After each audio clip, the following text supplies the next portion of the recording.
Hey, right here. Letting you guys know that this episode is kind of a lengthy one, so it's going to be broken up into several parts. So at the end of the video, if you want the continuation, just click the tag thingy at the end of the video to the next part of the pods. All right, let's get into it. Meanwhile, at the Hall of Justice, the Super Friends.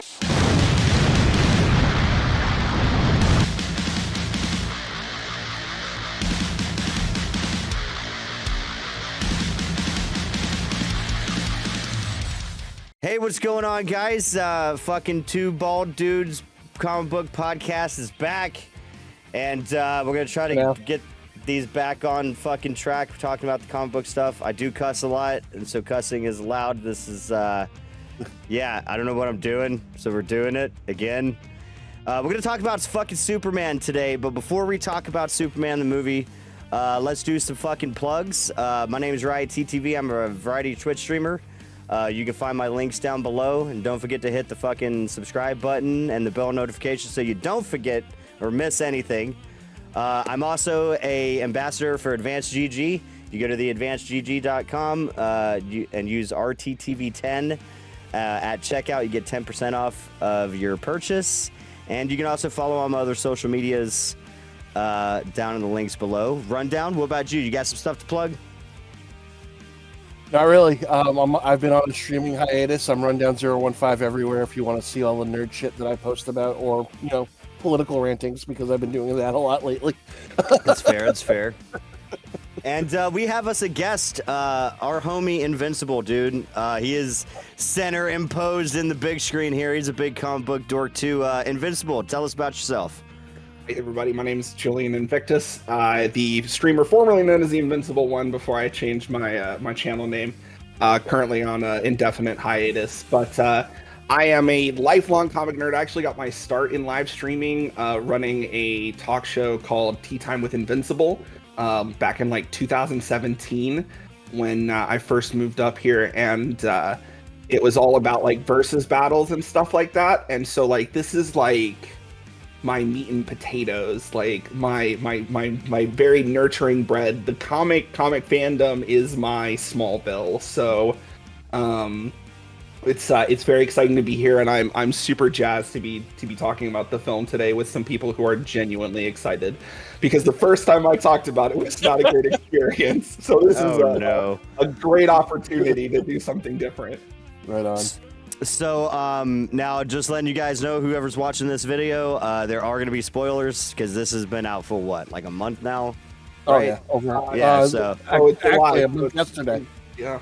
So yeah, a lot spoilers ahead, kids. So if you haven't seen it, I don't know why you're watching this. You need to go see the movie. And yeah, let's get into it. 3 times. What's your excuse? Right.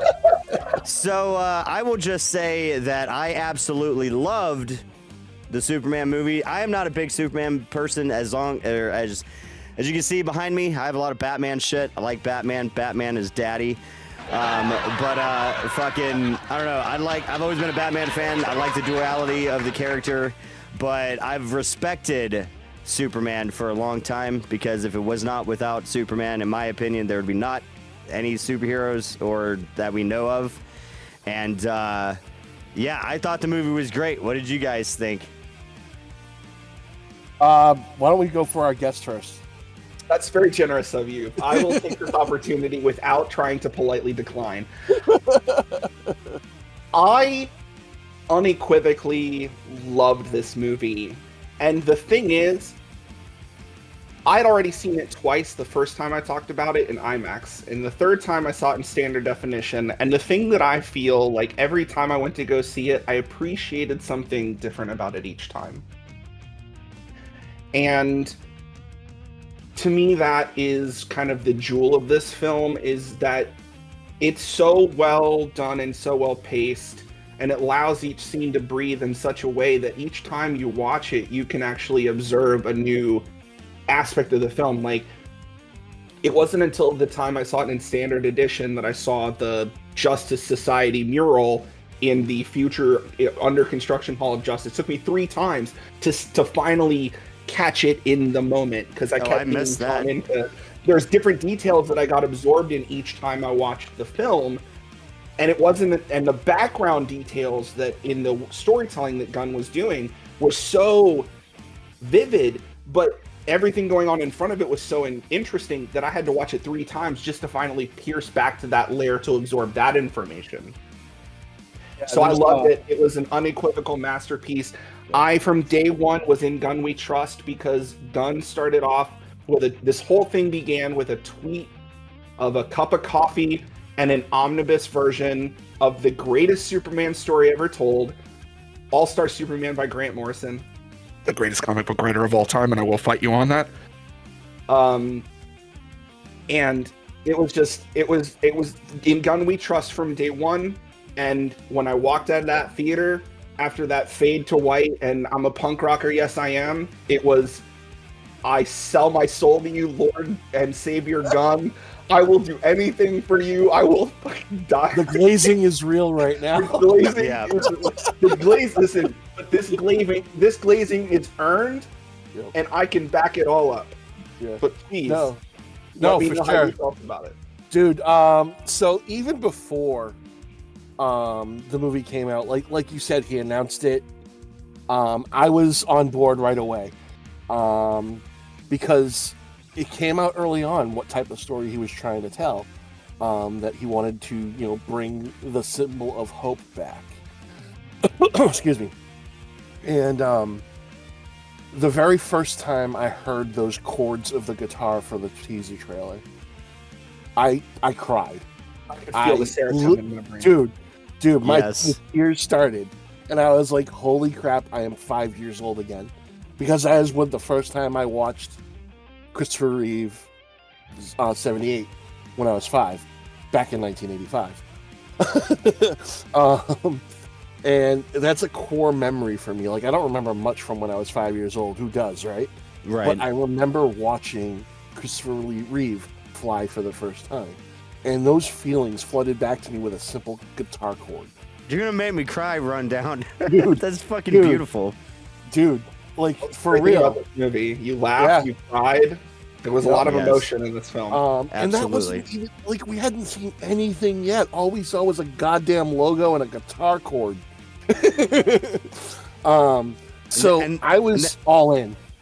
I was just going to say, and that's one thing that I love about James Gunn's movies is that the music that he does in these films, like, it helps move the fucking narrative. You know what I'm saying? It's fucking fantastic, dude. I'll tell you who else is thankful is Iggy Pop, because that song was practically unheard of. Right. Even back when it came out. Yeah. I'm glad that you made music the first thing you brought up, because to me, James Gunn made it very clear that punk rock was one of the core themes of the film. And actually, I'm actually so grateful this is the first thing you mentioned, because it lets me glaze on my favorite scene in the whole movie, right? So to preface this, I want to remind everybody why Christopher Reeve was so great. Mm-hmm. His Superman, his iconic moment as Superman is when he saves Lois Lane and she asks him, "Who are you?" And he says, "A friend." And that is so core to who Christopher Reeve is as Superman and what he said about him. He's like, people in his interviews, he says, people don't need an overlord, they don't need a king, they don't need a committee, they don't need these things, they need a friend. And that was that moment for me in James Gunn's film comes when Superman comes back after the confrontation with Luthor about the dog, and Lois is waiting for him in his apartment. Yeah. And they have that exchange where they talk about punk rock.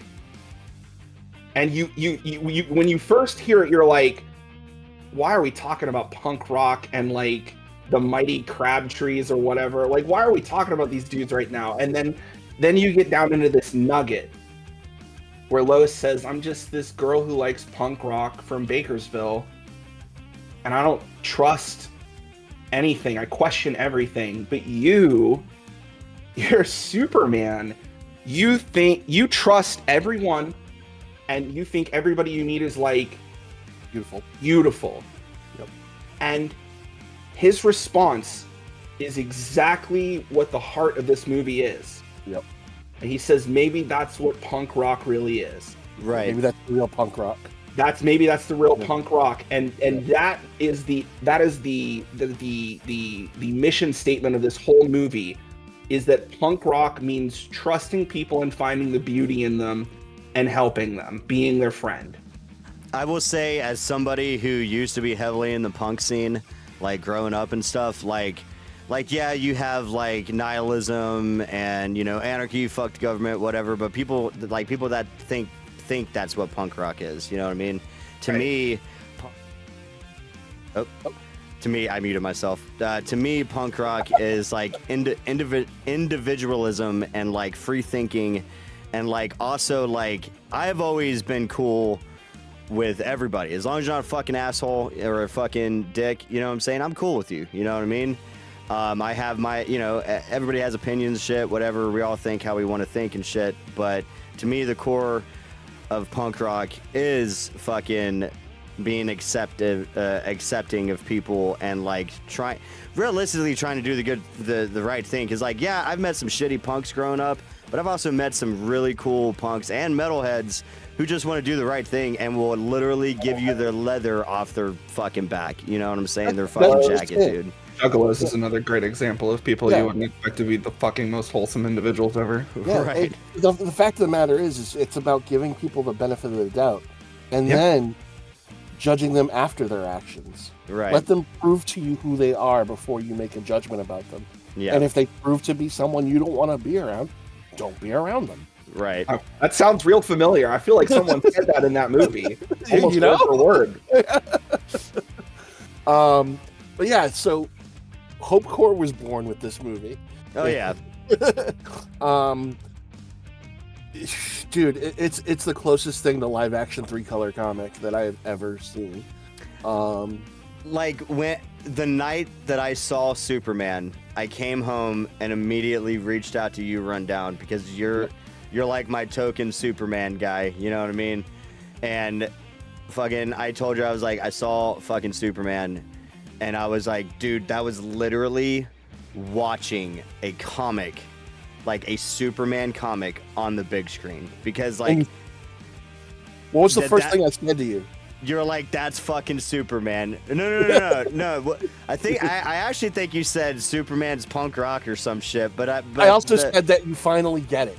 Yes. Like, I've always respected Superman. Like, I give people who are big Superman fans shit, whatever, because he's a big Boy Scout, but I deep down at my core, because I am a comic book collector and I've been reading comic books since I was a child, I have always respected Superman. And back when I used to do comic book content on YouTube, which you guys can go to the fucking playlist and find all that old shit if you want, I learned more about comic history and stuff. Maybe not as much as you guys, but a good chunk. And like, if it was not for fucking Superman, we would not have, in my opinion, comic books how we have them today.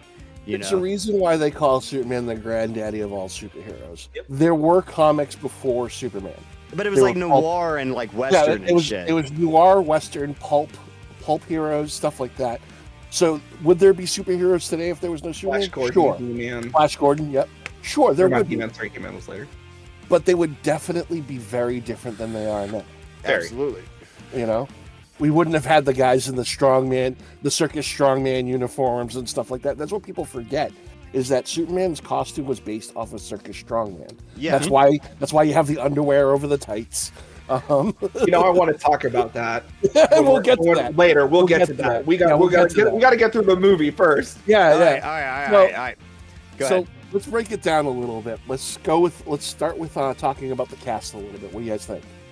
Absolutely, I'd love that. Yeah. Sorry, go ahead. Starting with Clark Kent, obviously Clark Kent Superman, played by the great David Cornsweet.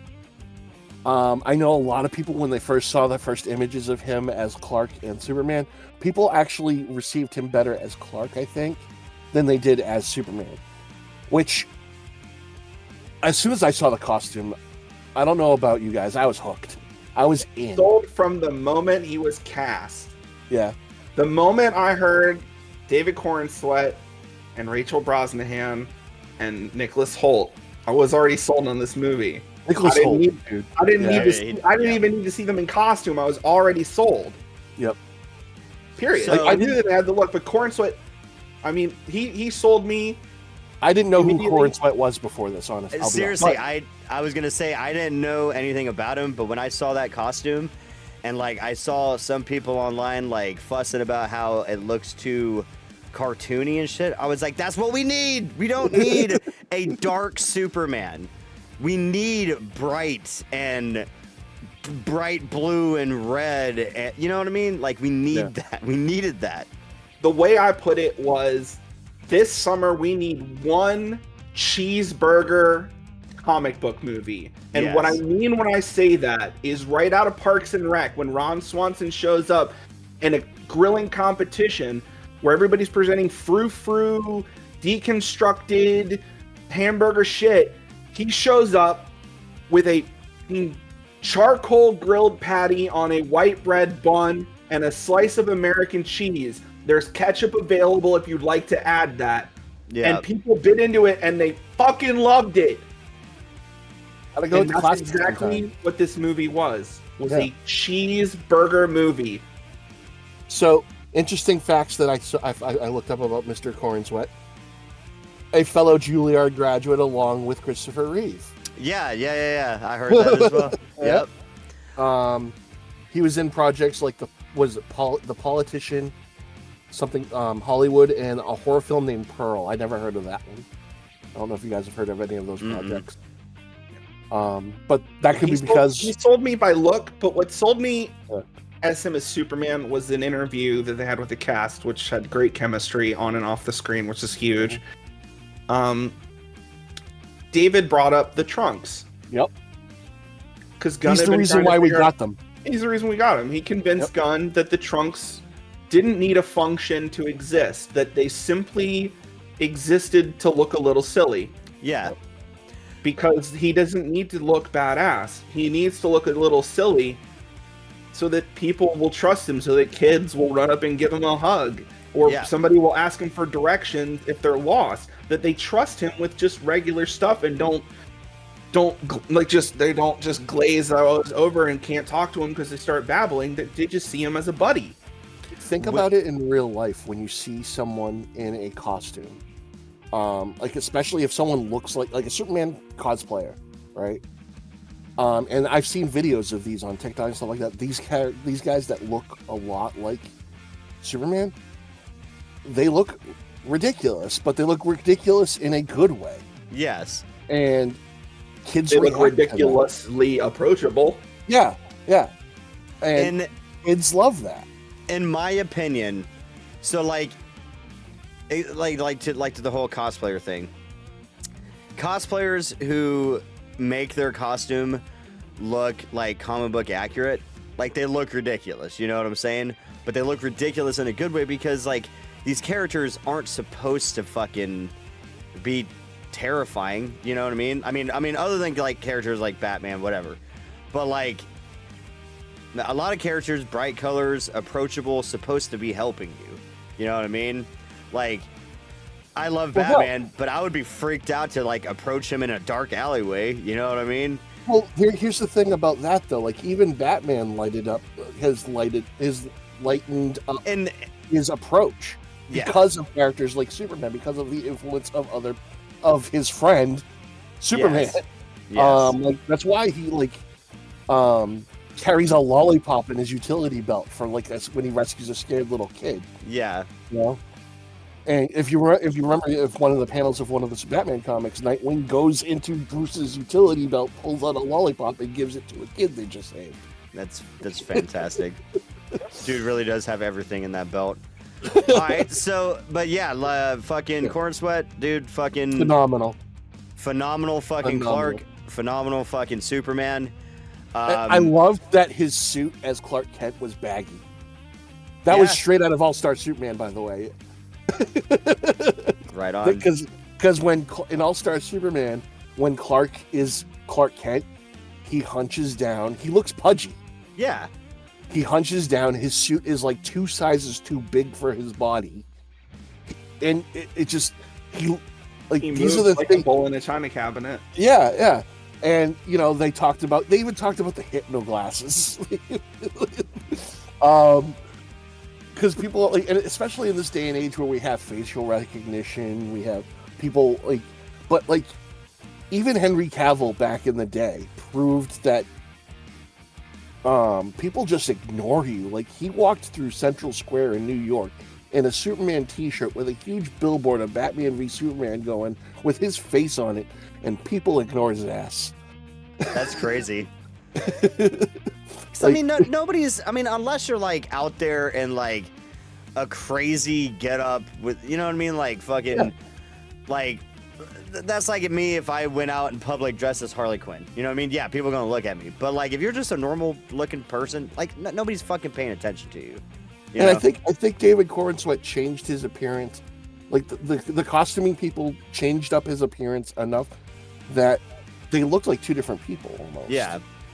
And that's Corenswet's especially hair, with some of the hair. Yeah, the hair. That's him. That's really his hair. Yeah, it looked good, dude. If I could zero in on a couple really golden moments that really sold me, because I'm not in this moment. I'm gonna act not just as a source material expert, but as a socio-cultural expert, because I live in Kansas. Mm-hmm. So, I went to high school here. I had my first kiss here. I lost my virginity here. This, this is a place that I have roots here. When Superman gets up after getting healed and he looks around at the fortress and realizes Krypto has torn it up, and he looks at the dog and he goes, "What the hey, dude? That was so Midwestern." Yep. I squealed a little bit when he said it the first time, because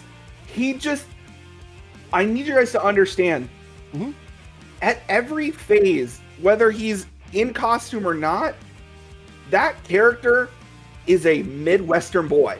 Yep. He looks out for the dog. Yep. He saves the squirrel. The squirrel. Oh. Yes. And the guy just. So let me ask you this. So good. Let me ask you this. He's a kaiju. Yeah. And they brought up the fucking zoo and shit, which I thought was fucking fantastic, man. Yeah. So let me ask you, Vinny. The little details that make the world feel lived in.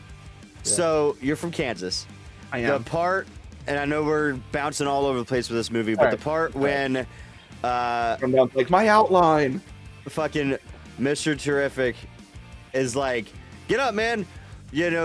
We got important shit to do or whatever. And then fucking Superman's I am doing important stuff. Was that very Midwestern, in your opinion? It wasn't. I don't think that his Midwesternness was necessarily expressed in that exact moment, but it was very funny because he had just gotten done fighting for his life and literally unhinging his fucking arm from his socket.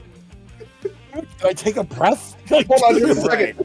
Okay. I just popped my arm back into my socket. Why am I getting yelled at? Who's yelling at me? I'm doing important stuff. I promise. Don't yell at me. All right. So back to the cast. What is the lady's name for Lois Lane? So that is what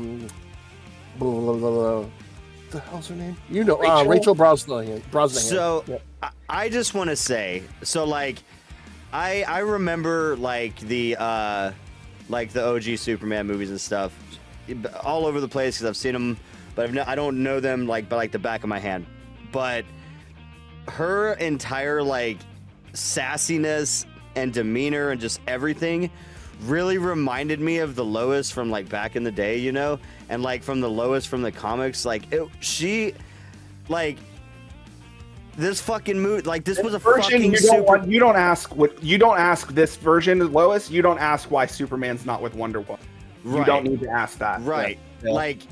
This Lois Lane was the most fucking Lois Lane I've ever seen Lois Lane, in my opinion. Here's the fun thing. I think there were some really subtle nods. Weird, because Clark was the most Clark we've ever seen. That's so bizarre. You're right. And I think there were some subtle nods to to the original Lois Lane from the '78 movie. I don't want to say like the original because that goes way back. Yeah. But like because of she has her addictions as well. When she was going to get coffee at the Daily Planet, she was literally dumping sugar into her cup instead of smoking a cigarette. You know what I mean? So it's like she runs off of right.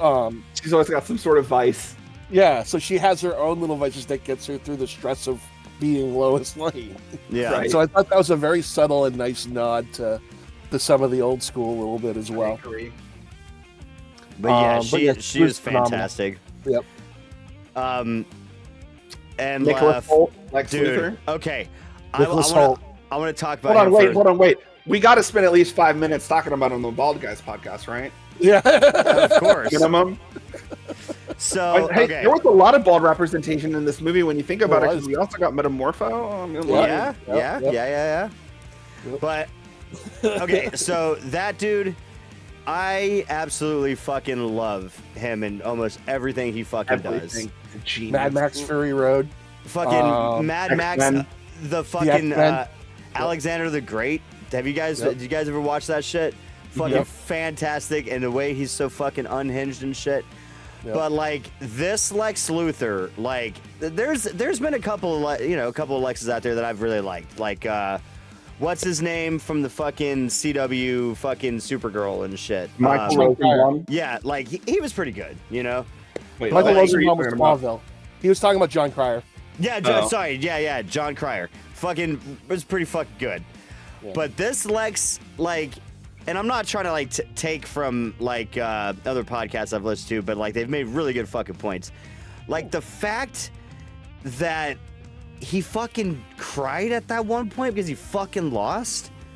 I was like, this like it's fucking Lex. Like, yeah, Lex is cynical and fucking a piece of shit, and just realistically does the bad shit that he does about like when it comes to Superman, because he fucking hates Superman because he's fucking jealous. You know? Well, he's Elon Musk. Let's just. He's a high functioning. Yeah, sure.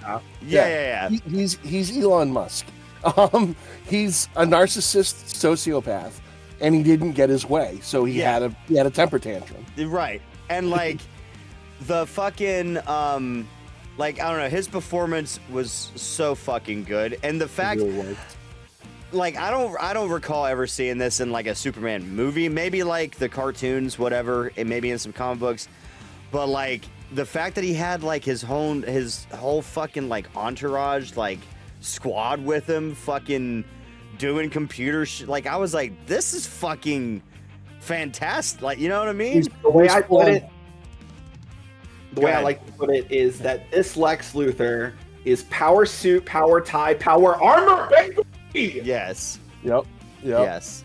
Yeah, like, he's full on. That was the impression that you get going in. Yeah, for sure.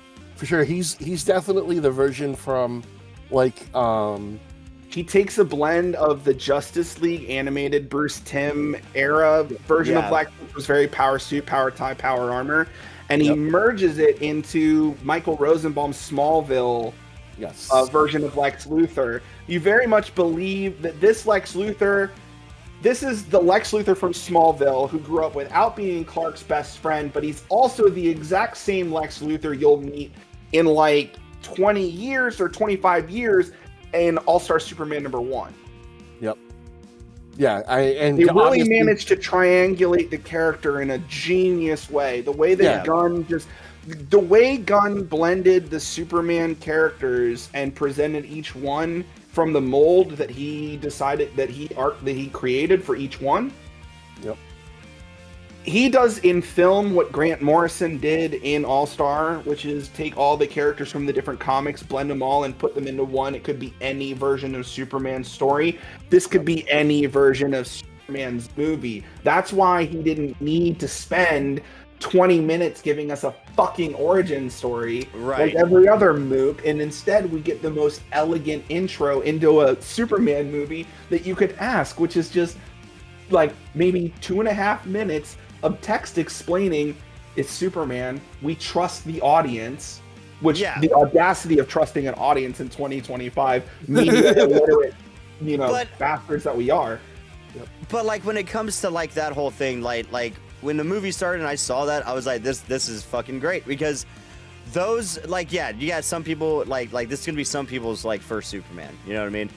But like those 5-year-olds, those who know comic books, or at least a little bit, you fucking know that Superman came from Krypton and Krypton blows up. You know what I mean? You fucking know that. We don't need to see that. Yeah, like everyone, even people who are not comic book fans know that. Fucking know it.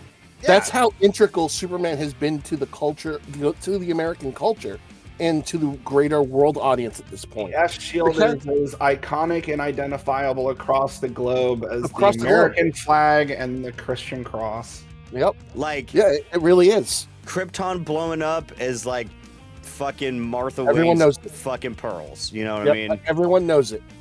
Yeah. So we don't need to see it for a gazillionth time.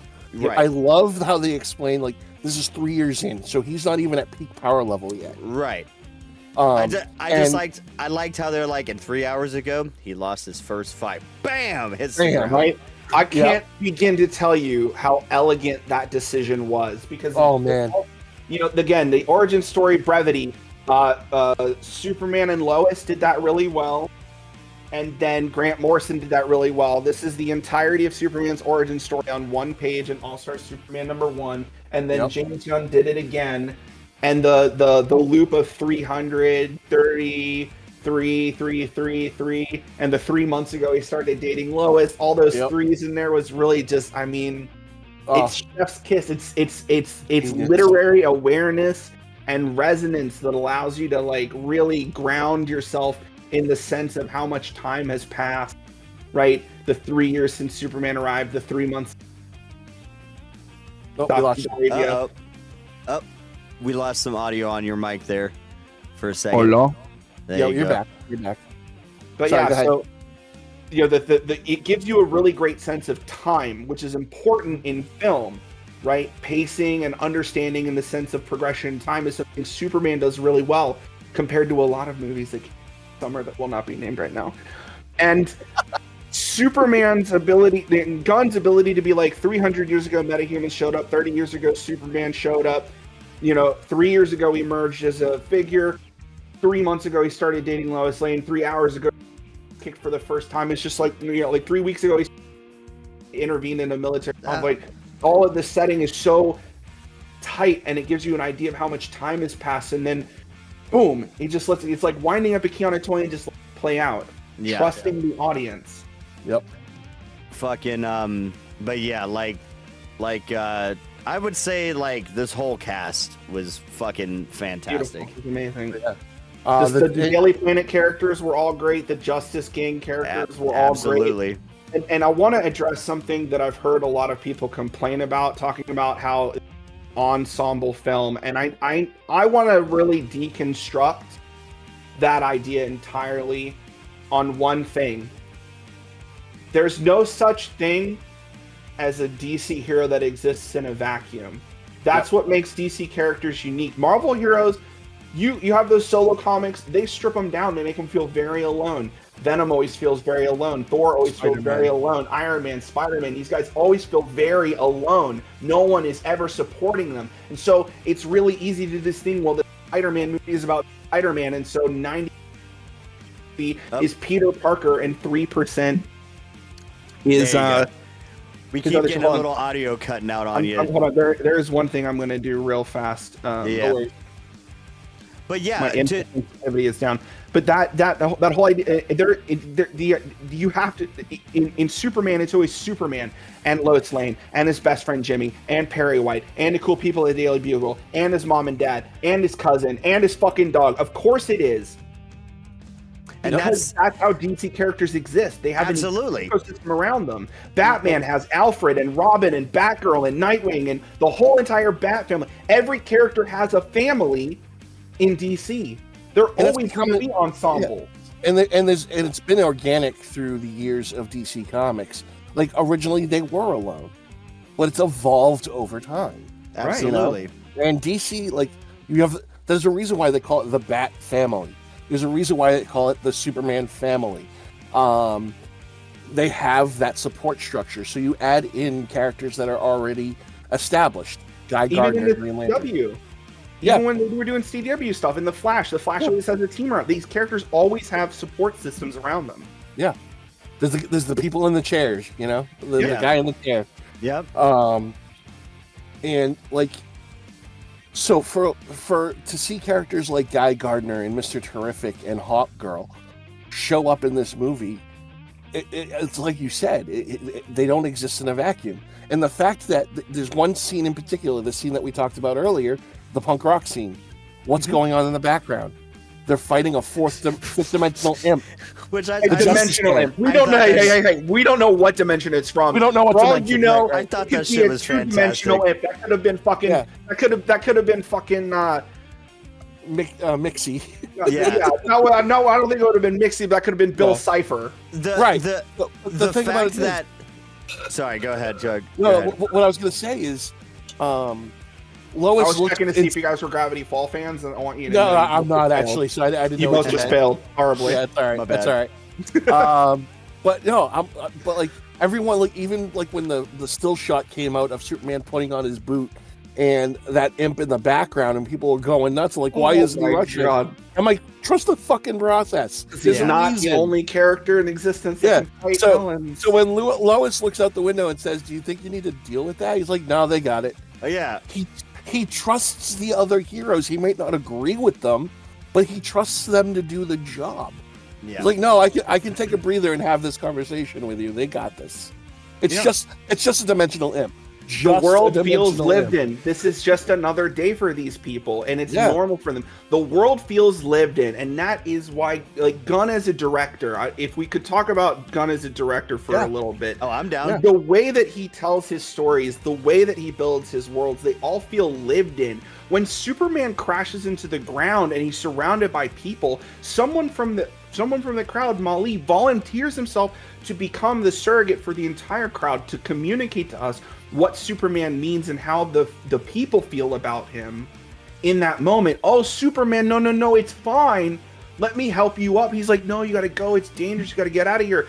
You know, that sort of communication is telling you so many things. The way he layers it, he trusts the audience's intellect, which is so refreshing because, like, especially like the MCU is so guilty of holding everybody by the hand and never trusting the audience to understand something. They have to shove it freaking up to the elbow in you to make sure that you understand what's going on.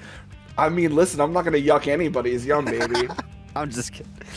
But the point is he really trusts the audience at every level. He gives everybody what they need, whether you're somebody whether you're a 5-year-old who's watching your first Superman movie, or a 37-year-old who's been living with Superman his whole life.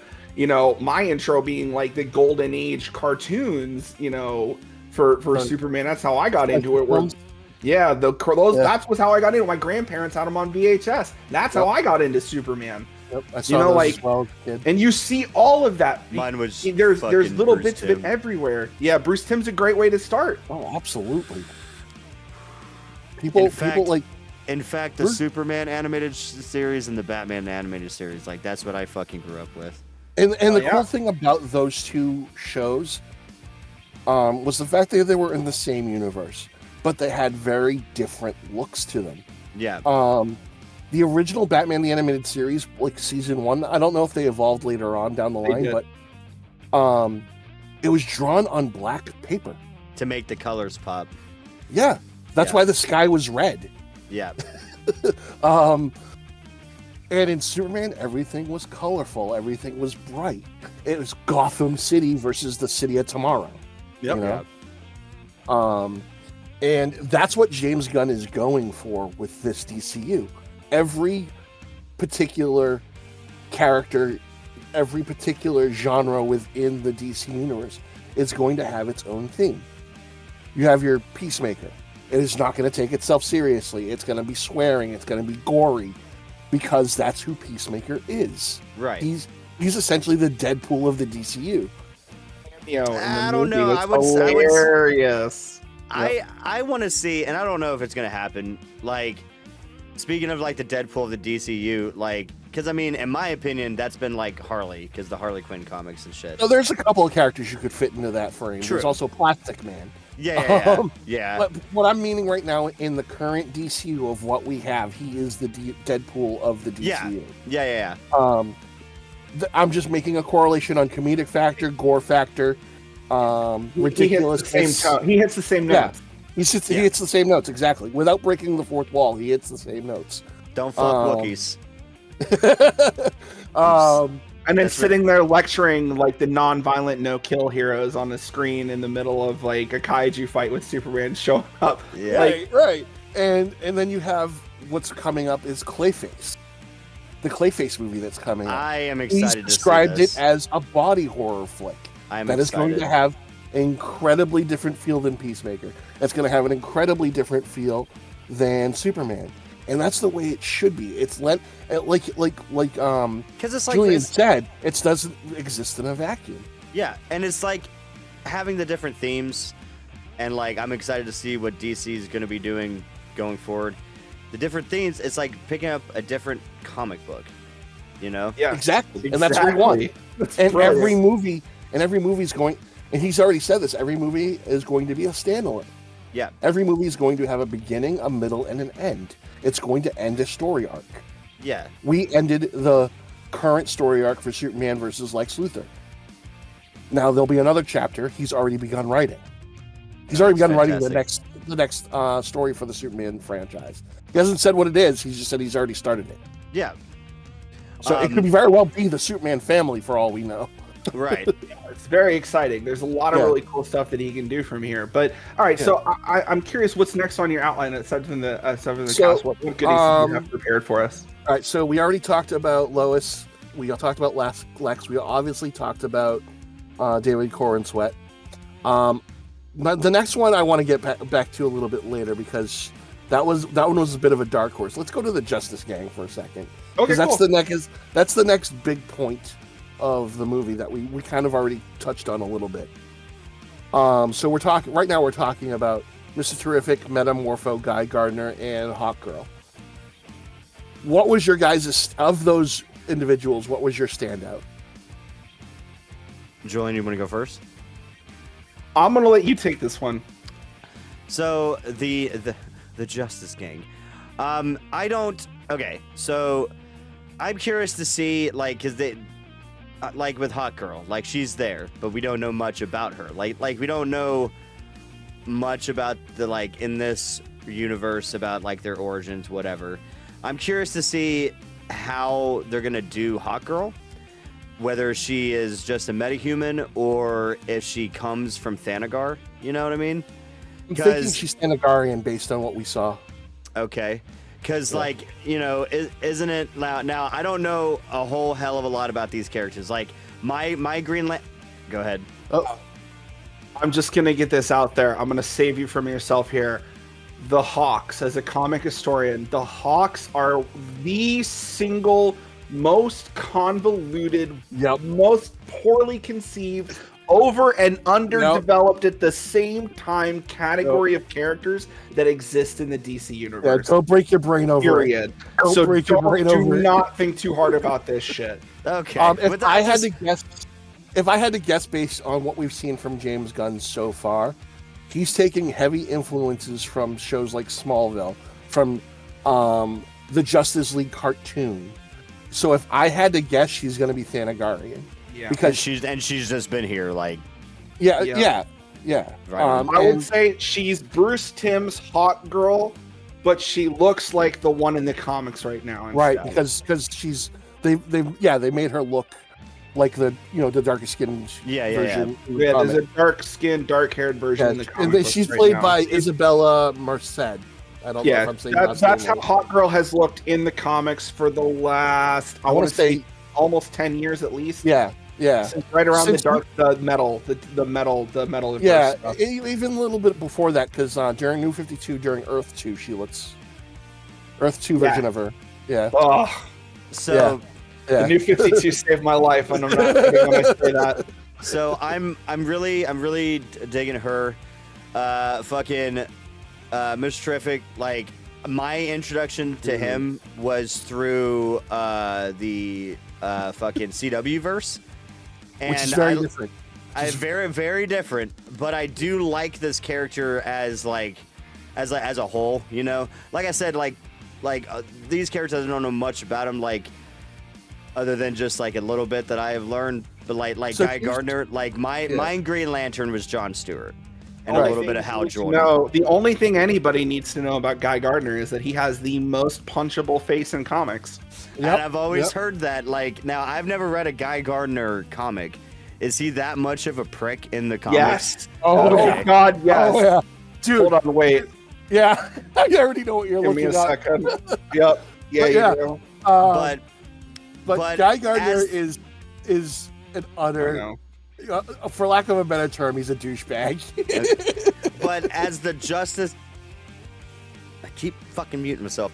As the Justice League as a whole, the Justice Gang, I'm excited to see what they do with it going forward. Because yeah, you had the fucking Snyder's Justice League, and I respect the Snyderverse and shit, but I don't need all my characters to be fucking dark and broody and fucking Batman. You know what I mean? Stop basing them on Batman, in my opinion. So I might get some hate. I might get some hate in the comments on whoever sees this, especially if you're a Snyder fan. The same. Snyderverse was going to be Injustice. That was the plan. That was always the plan. It was going to be dark. There were characters that were going to die. Superman was gonna go evil. He was going to serve Darkseid. That was the plan. I hate the plan. I'm glad it got canceled. And because of the negativity of this new movie, I no longer want to watch anything Snyderverse ever again. That's where I'm at with the Snyderverse. So I may revisit it someday, but right now I am done with it. So wait a minute. You just said I guess those Snyder fucking loyalists are bad mouthing this movie. If anybody is bad, I'm sorry, and I'll get the fucking hate, whatever. If you're bad mouthing this movie, you don't fucking know Superman. Exactly. That's exactly it. I boiled it down to this. Okay, so Zack Snyder's Superman is Superman with the emphasis on the super. Yes. And James Gunn's Superman is Superman with an emphasis on the man. Yep. And both have their place. I am not trying to step on anyone's enjoyment of the Man of Steel. When the Man of Steel came out, I loved it. Yeah. Because I got a Superman movie, first of all. So that was already going to be a bias on my part. Was it dark? Yes. Were they trying to take a realistic tone with it? Yes. Did I like that he killed Zod at the end? No. Right. Now, real fast, I was going to say, I'm breaking character. And I don't want to focus too much on Snyderverse because I don't want to badmouth it, but yeah. That's fair. Okay, so we're pushing 47 minutes so far.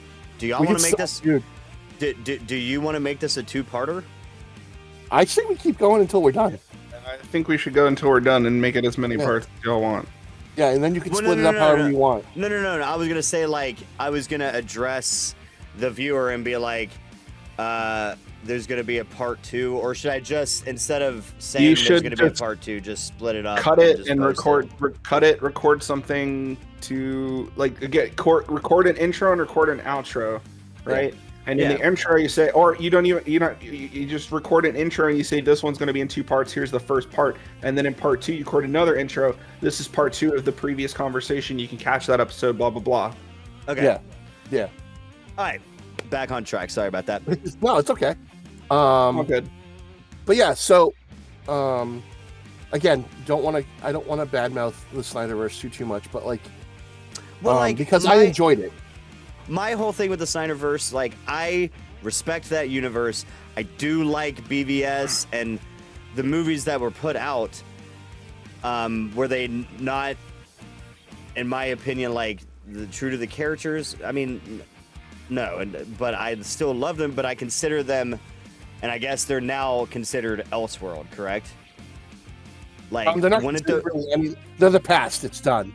well, in my fucking comic book brain, that happened in an alternate timeline, alternate universe. That would be a completely whatever. different universe. Yeah, that would be a completely different universe. What were you looking up, Vinny? Well, I think that in my previous life, I talked about how films there's been this trend of films is very dark and pessimistic, culturally very focused on dystopian themes, viewing things as very negatively. Humanity's future is very dark. The Purge, things like that, are representing sort of this very nihilistic view of the future. And I'd long been saying this because we sort of had a death of optimism culturally. And I think that the best, if I had to pin it, I'd pin it on Luke Skywalker's presentation in The Last Jedi, represented at the death of optimism in cinema. Yeah. Yep. With Luke Skywalker being the symbol of optimism in cinema, basically. Yeah. I believe in my dad, even though he's a genocidal maniac. There's got to still be good in him. Yep. And we have sort of, that's been a dead duck, in cinema for a long time. And what you alluded to earlier, this idea of hope core, that's what this film was doing. It's a cheeseburger movie that tells you it's okay. It's not just okay to believe. It's not just good to hope, but it's actually fucking cool. It's literally punk rock at this point. Yep. It's because punk rock, what we were talking about earlier, punk rock is about a rebellion against systems as much as it is anything else.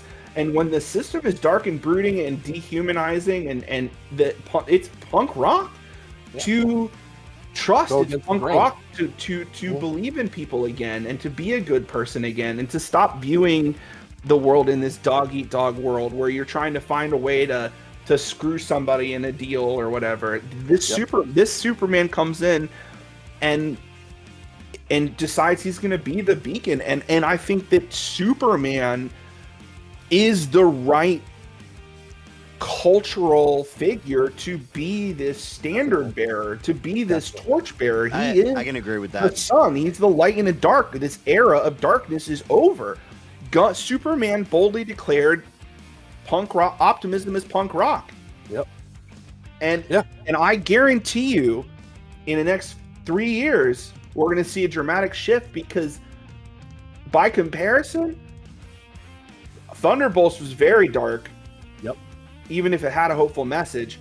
The Fantastic Four was very dark in my opinion. It was very dark. Definitely lighter for an MCU movie. It looked light. It looked light, but thematically was deceptively dark. It was dark.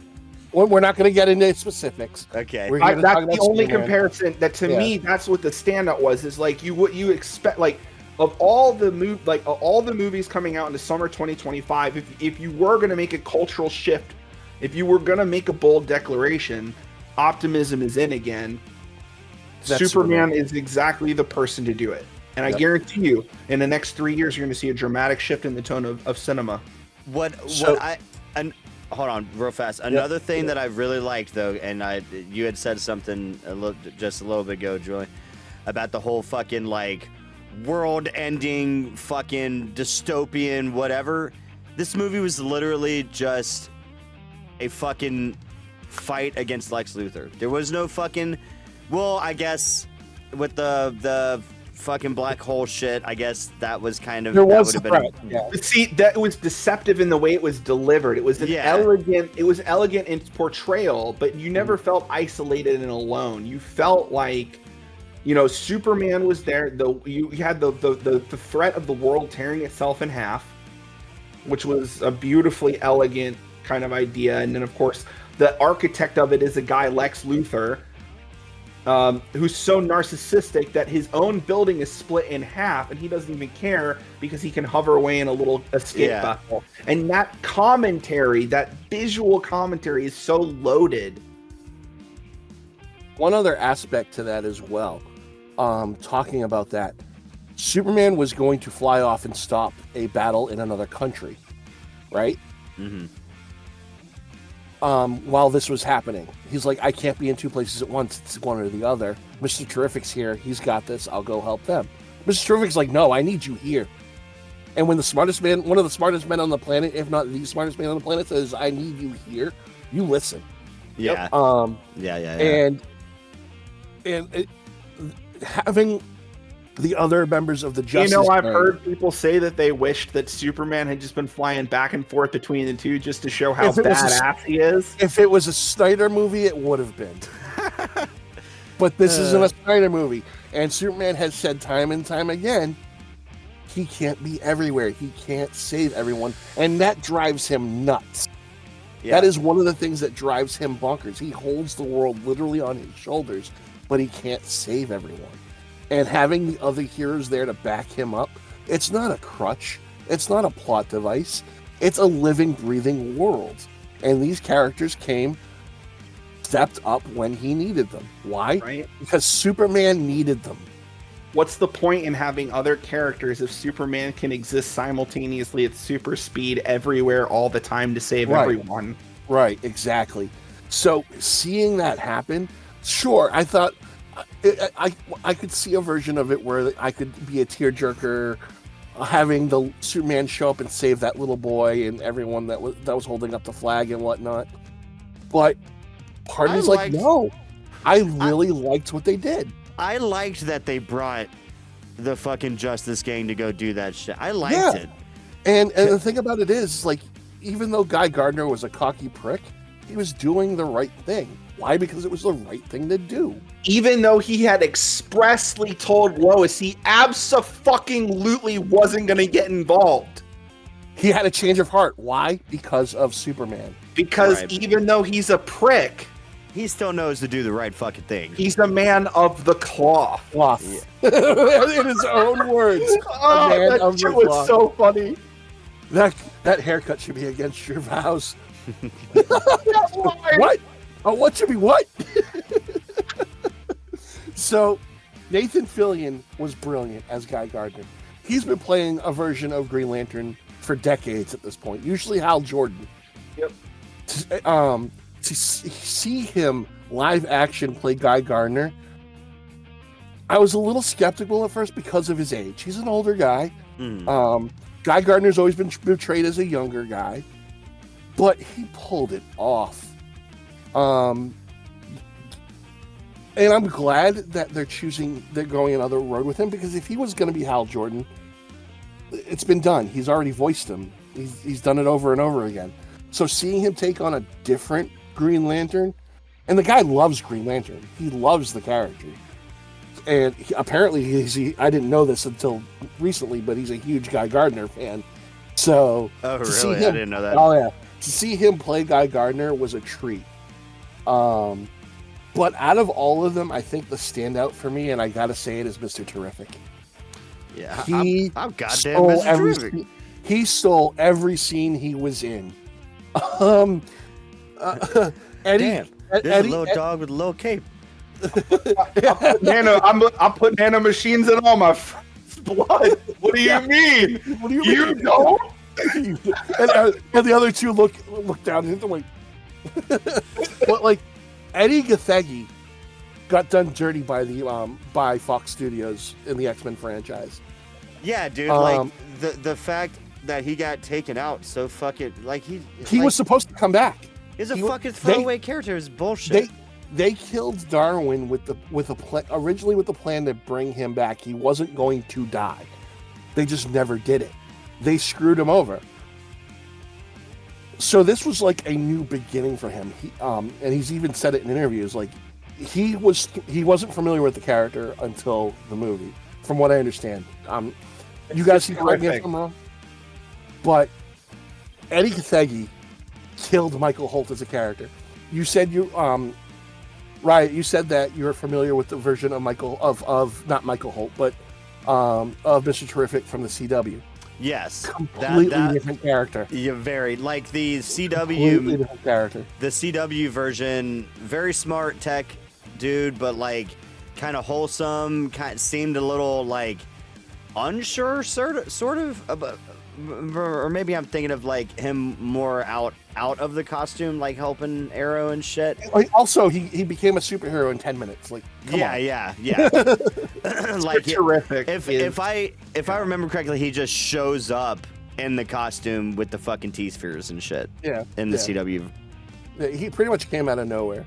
Yeah. But this version is the version from the comics. The super genius inventor. What they didn't touch on is the fact that he's an Olympic level athlete. Okay.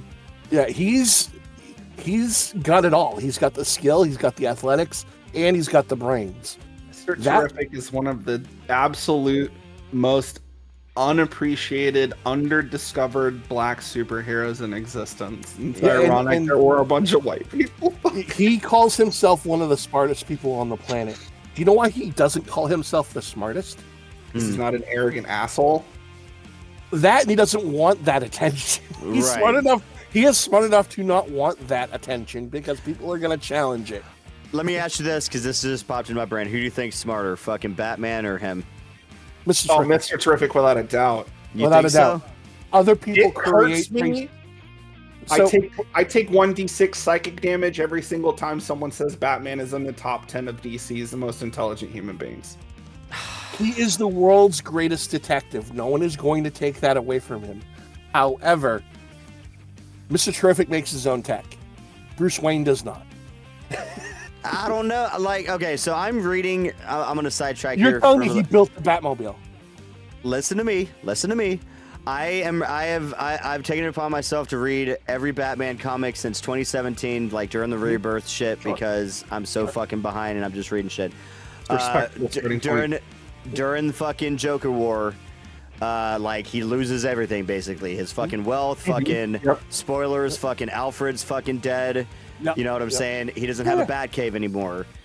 He's like him, like even fucking this character that I know now, fucking Ghostmaker, like talks a lot of shit, but like Batman literally repairs his own fucking gear now.